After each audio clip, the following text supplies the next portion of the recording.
Hello everyone, how are you? I hope everyone is well. Today is day 2 of learning how to retell a fiction story. Remember, fiction means it's not a real story. It's a make-believe story. Last week we were working on retelling the story, It's Mine. This was a fiction story. Why? Yeah, because the frogs were talking. Well, last week we learned the first 2 things we need to know about retelling a story are who the characters are and what the setting is.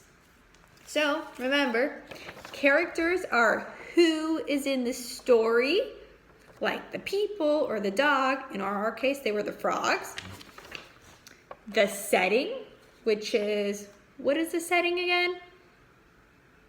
Right, the setting is where the story takes place, like in the forest, in a house, or in a pond.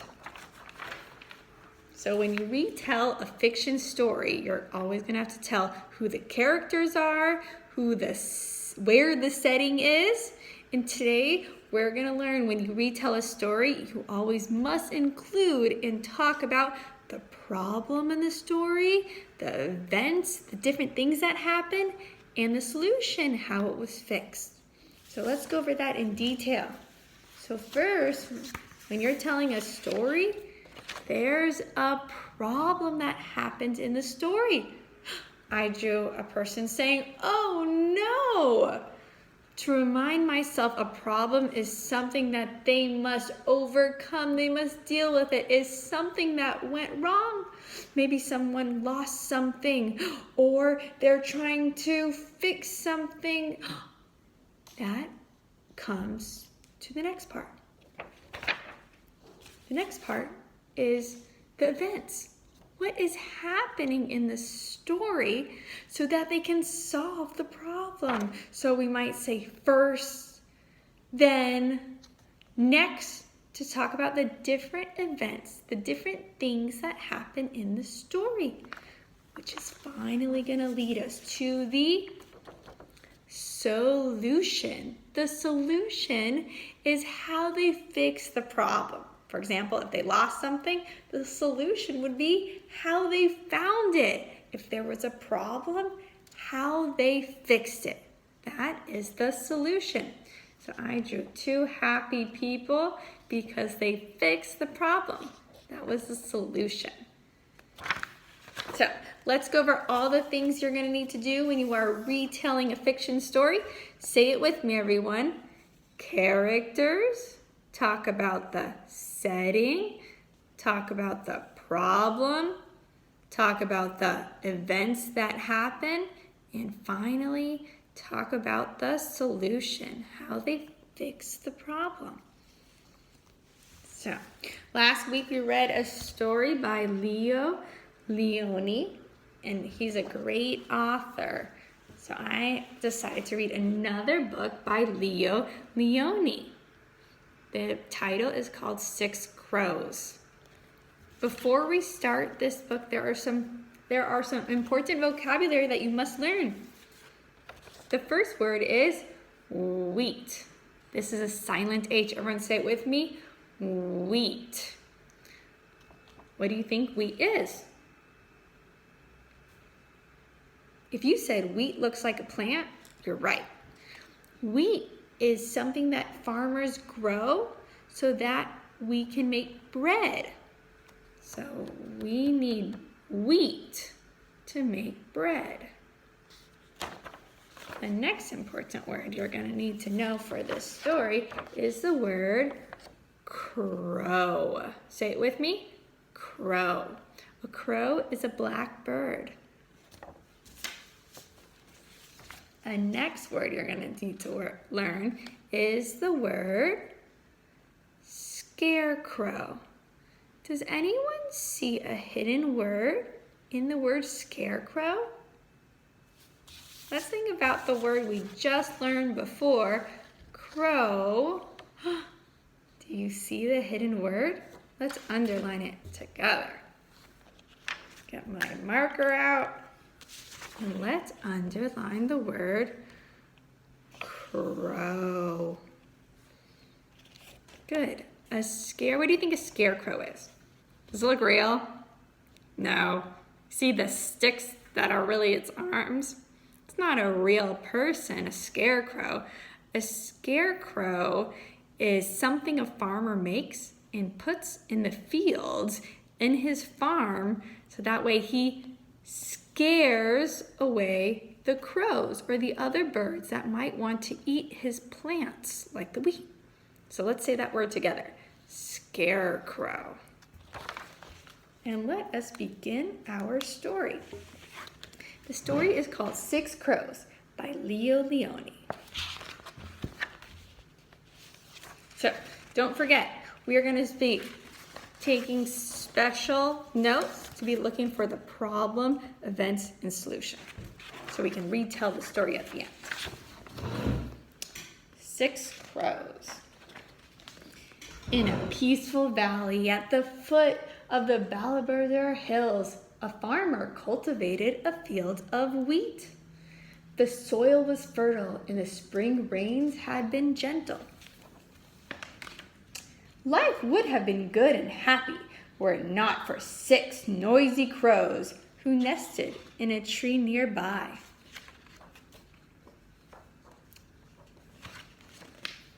Just when the wheat was about to ripen, the crows descended upon the field and pecked away at the tender grains. Do you see them eating all of the wheat?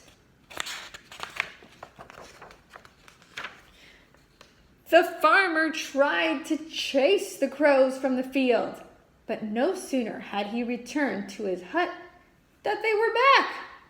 In his desperation, he built a scarecrow. You think it's gonna scare away the crows? We'll see. When the crows saw it standing in the wheat, waving a big stick, they were frightened. They huddled in their tree and wondered what to do. We must scare that thing away, they said. But how? Oh, so now they want to scare the farmer. Let's set the field on fire, shouted a crow. Whoa, whoa, but that would be the end of our wheat, the other said. There were many proposals. At last, they agreed to make a ferocious kite. They gathered bark and dry leaves and made a fierce and very ugly bird. I think they wanted to try it to scare the farmer. The next morning, they flew the kite over the field. The scarecrow didn't budge, but the farmer was very frightened. He ran into his hut and bolted the door tight. I must build a scarier scarecrow, he said. Now he wants to build a scarier scarecrow to scare the crows. That is scary. Look at it. Soon, a giant figure brandishing 2 swords stood in the field. Its angry mouth seemed to grunt. Everyone go, "Arr." That should do it, said the farmer. You think this scarecrow is going to scare the scare the crows? But when the crows saw the new menace, they gathered more bark and more leaves and built an even larger and more ferocious kite. They flew it over the field, back and forth. The farmer was so scared that he didn't dare leave his hut. Oh, so it's scaring the farmer now. Look who we have here, a new character. From her nest in an old tree trunk, an owl had been watching the things going on. She shook her head. I don't know who is sillier, the farmer or the crows, she thought.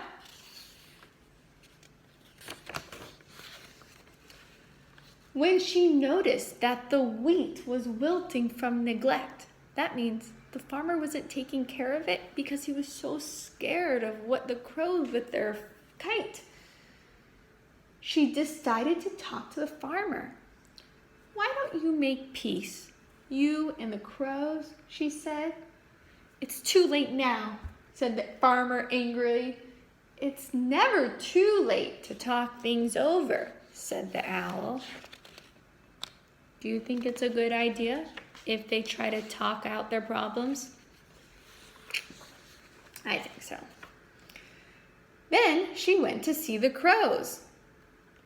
"What can we do now?" asked the crows, dismayed when they heard the wheat crop was in danger. "Go and talk things over," said the owl. "Words can do magic."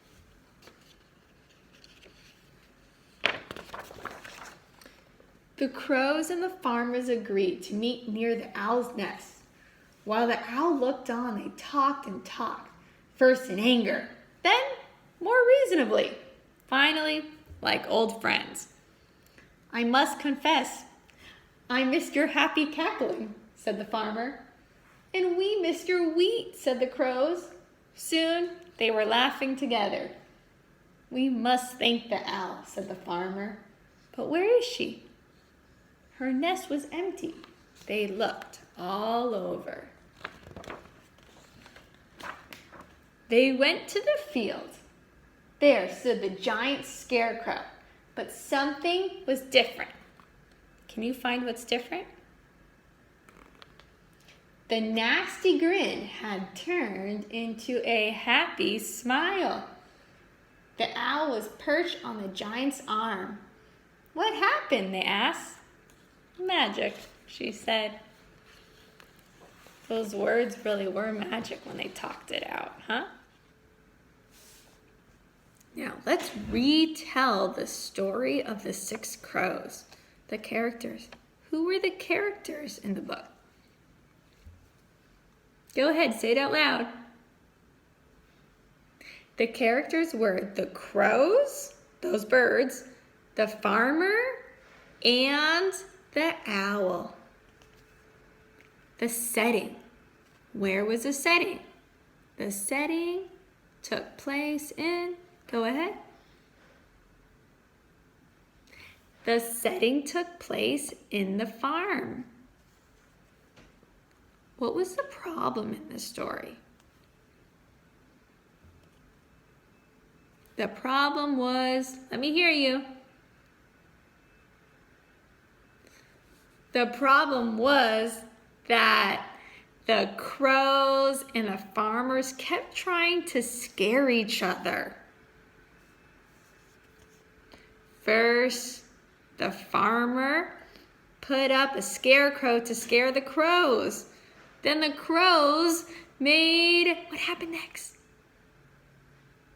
Good. The crows made the scary kite, the giant bird, to scare the farmer. Then what happened? Next, the farmer made an even scarier scarecrow. Then, what happened? The crows made an even scarier bird, the scarier kite to scare the farmer. What was the solution? How did they fix the problem? Owl helped go ahead, you say it. What did the owl do to help come up with the solution? The owl helped the crows and the farmer by